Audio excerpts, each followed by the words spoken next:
Halo semuanya, perkenalkan nama saya Budi. Saya merupakan visual AI yang diciptakan kelompok 4 kajian puisi.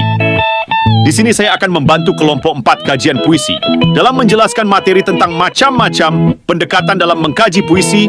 Oh iya, ini gambar visual saya kasih lihat ke kalian ya. Bagaimana visual saya, bagus kan? Sebelum masuk ke pembahasan materi, di sini saya akan menampilkan sebuah video tentang keberagaman Indonesia. Silakan ditonton.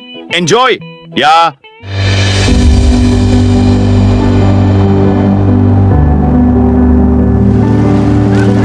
Seperti berlian berserak di Katulistiwa, 17.000 pulau terhampar luas di seluruh Indonesia.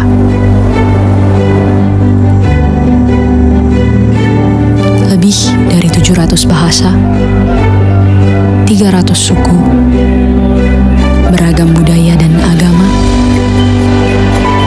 tak mampu menghalangi kita menjadi bangsa yang satu.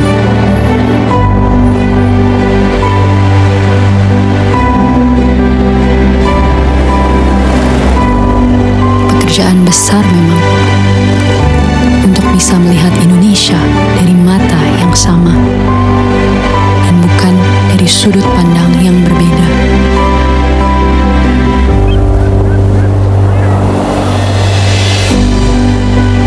Tetapi ini Indonesia, tanah kaya yang masyhur akan perbedaan dan keramahannya.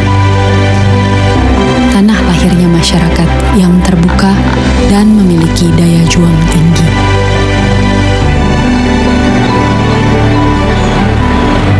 Cukuplah Indonesia diikat dan dirajut oleh Pancasila, yang di bawah naungannya hidup kita damai dan tentram selama berpuluh tahun.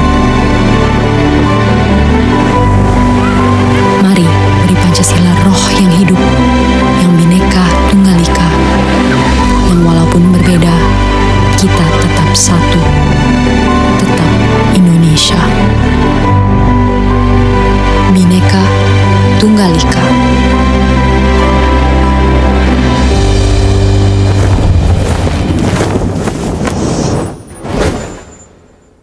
Nah, sekarang kita masuk ke dalam pembahasan materi, yaitu tentang macam-macam pendekatan dalam mengkaji puisi. Yang pertama yaitu kajian stilistika merupakan bentuk kajian yang menggunakan pendekatan objektif. Kajian stilistika digunakan untuk memudahkan menikmati, memahami, dan menghayati sistem tanda yang digunakan dalam karya sastra, yang berfungsi untuk mengetahui ungkapan ekspresif yang ingin diungkapkan oleh pengarang. Melalui kajian stilistika, diharapkan dapat memperoleh hasil yang memenuhi kriteria, objektivitas, dan keilmiahan. Stilistika adalah suatu kajian yang digunakan untuk memudahkan menikmati, memahami, dan menghayati sistem tanda yang digunakan dalam karya sastra yang berfungsi untuk mengetahui ungkapan ekspresif yang ingin diungkapkan oleh pengarang. Pengkajian stilistika ini memperlihatkan adanya relevansi linguistik terhadap karya sastra. Lalu yang kedua, ada kajian semiotika. Dari segi istilah, semiotik berasal dari kata Yunani kuno semeion, yang berarti tanda atau sign dalam bahasa Inggris. Semiotik merupakan ilmu yang mengkaji hal-hal yang berkaitan dengan komunikasi dan ekspresi. Di dalam penelitian sastra, pendekatan semiotik khusus meneliti sastra, yang dipandang memiliki sistem sendiri, sedangkan sistem itu berurusan dengan masalah teknik, mekanisme pencapaian, masalah ekspresi, dan komunikasi. Kajian sastra harus dikaitkan dengan masalah ekspresi dan manusianya, bahasa, situasi, simbol, gaya, dan lain sebagainya. Lalu yang ketiga ada pendekatan sosiologi. Sosiologi berasal dari bahasa Latin, yaitu socius, yang artinya kawan, dan loges, yang berarti ilmu pengetahuan.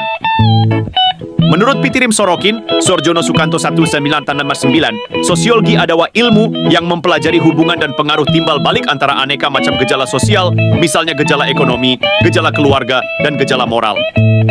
Sosiologi adalah ilmu yang mempelajari hubungan dan penganti timbal balik antara gejala sosial dengan gejala non-sosial. Lalu ada pendekatan psikologi. Pendekatan psikologi yaitu para peneliti menilai sebuah karya berdasarkan teori sastra yang ada. Salah satunya teori psikologis. Psikologi berasal dari kata Yunani, yaitu psyche yang berarti jiwa, dan logos yang berarti ilmu. Jadi psikologi berarti ilmu jiwa atau ilmu yang menyelidiki dan mempelajari tingkah laku manusia. Sastra dengan psikologi memiliki hubungan simbiosis, keduanya memiliki peranan sangat penting. Psikologi sastra berperan mengkaji lebih dalam aspek perwatakan, yakni memberi umpan balik kepada peneliti masalah perawatakan yang dikembangkan.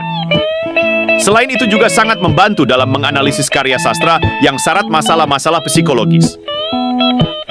Karya sastra dianggap sebagai hasil aktivitas penulis yang sering dikaitkan dengan gejala-gejala kejiwaan, seperti obsesi, kontemplasi, kompensasi, sublimasi, bahkan sebagai neurosi. Oleh karena itu, karya sastra disebut sebagai salah satu gejala, penyakit kejiwaan. Dan terakhir ada pendekatan historis. Pendekatan historis yaitu puisi juga dapat dikaji dari sudut-sudut kesejarahannya. Mengingat bahwa sepanjang sejarahnya, dari waktu ke waktu puisi ditulis dan selalu dibaca orang-orang. Puisi berbeda dan berubah sesuai zaman dan perkembangannya, sesuai dengan pencipta dan pembawa atau penikmat sastra. Nah, telah selesai pembahasan dari saya mengenai pembahasan macam-macam pendekatan dalam mengkaji puisi. Sampai ketemu lagi di video berikutnya, bye-bye.